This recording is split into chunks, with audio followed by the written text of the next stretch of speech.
Thank you for moving the furniture. I appreciate that, and I very much enjoyed that conversation. That's going to be a very difficult one to follow, but I will do my best. Hello, Nantucket. How are you? How's everyone? Oh my goodness. I am out here from Los Angeles. This is my very first time on the island. I have wandered far from home, and I'm glad that I did, because the air is so much nicer here than the downtown smog, I can assure folks. By the way, it always takes me a second to get acclimated to the 360 degrees, get to practice my Michael Jackson spin, right? So this is how I get warmed up. I'm here to talk to you all about polarization, pluralism, American democracy, how we can get it together. So my name is John Wood Jr. I'm National Ambassador for an organization called Braverangels. I don't know how many of you are familiar. Braverangels is America's largest grassroots bipartisan organization dedicated to the work of political depolarization.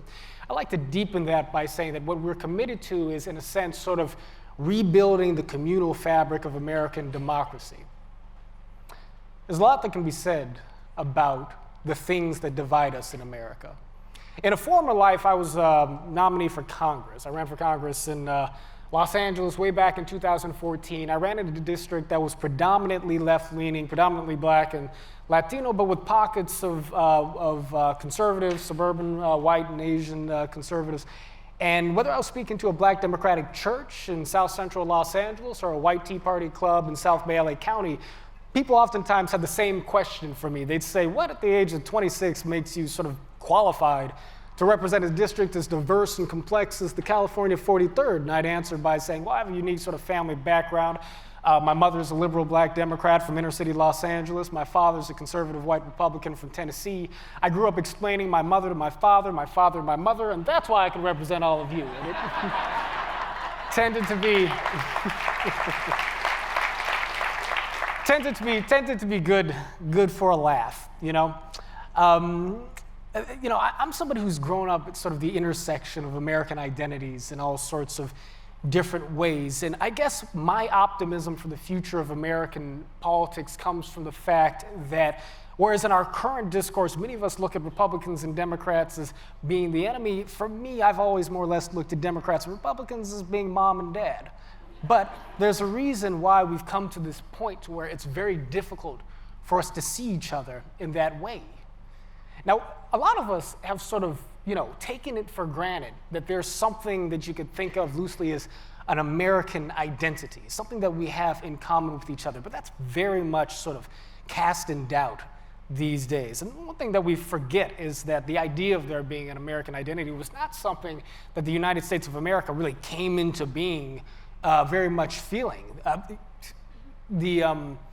Robert E. Lee is an interesting sort of figure in our history, the Confederate general, and obviously we identify him with the cause of slavery, and rightly so, but he was interesting because he wasn't a person who was a big fan of slavery. He wasn't a person who was really supportive of the idea of leaving the Union, but he was a Virginian, though, and at the end of the day, his identity as a Virginian was enough for him to take up that cause. And it wasn't really till after sort of the course of the Civil War, raising up a national army, fighting for this idea of the Union, that people really sort of grabbed a hold of this idea that there was something in the idea of being an American that transcended, your allegiance to the state, that transcended our individual differences. And suddenly you had the expansion of the railways, the consolidation of major American corporations. This idea of a transcendent American identity was something that sprung up in our consciousness and our histories, to where you fast forward to sort of the mid 20th century. You've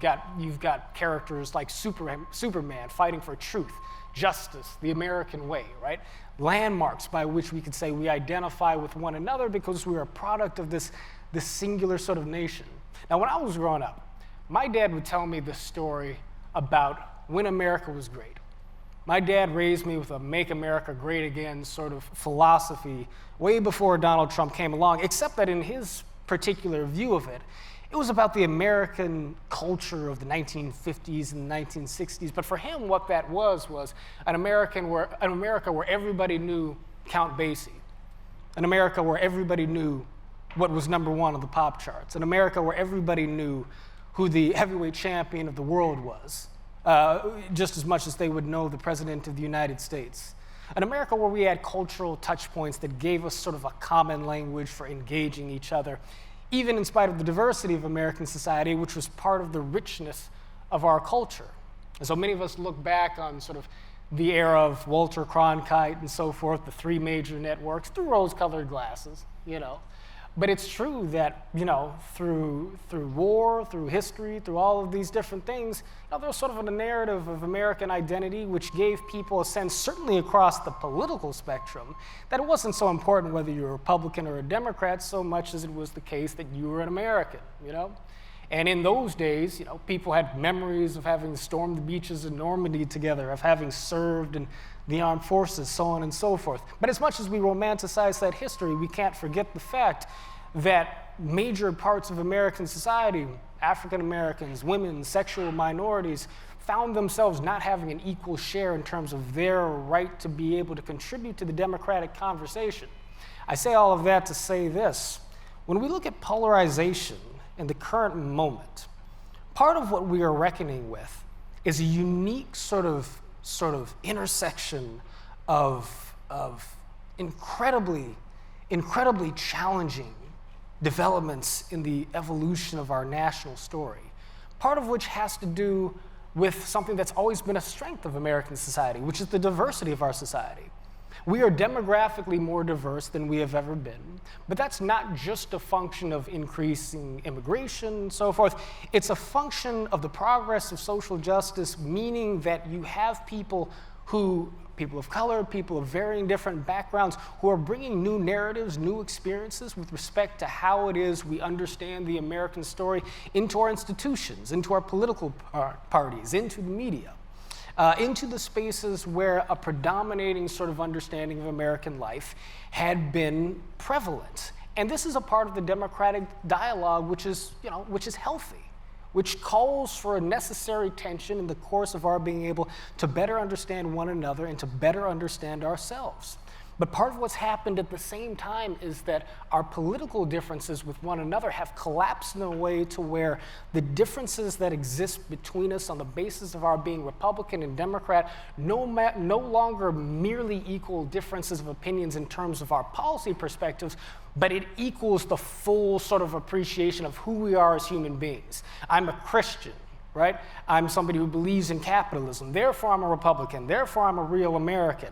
I'm a liberal. I'm a progressive. I'm somebody who believes in equality. I'm somebody who believes in compassion. I'm somebody who believes in gay rights. I'm somebody who believes in social justice. I'm an African American. This is what makes me a good person in my political morality. And suddenly, we lack any bridges for being able to come together with a common definition of not just what it is to be an American, but what it is to be a good human being beyond the differences in our politics. And you add to that the advent of social media and a technological environment in modern American life, where the things that we do to try and find connection with one another, the ways in which we seek to express ourselves, are monetized and commodified in a way to where the institutions that govern our informational structure, our social structures in American life suddenly find themselves empowered by our divisions in a moment where we need to find ways to more deeply empathize with the humanity of our fellow Americans across the divide. This is the moment we're in.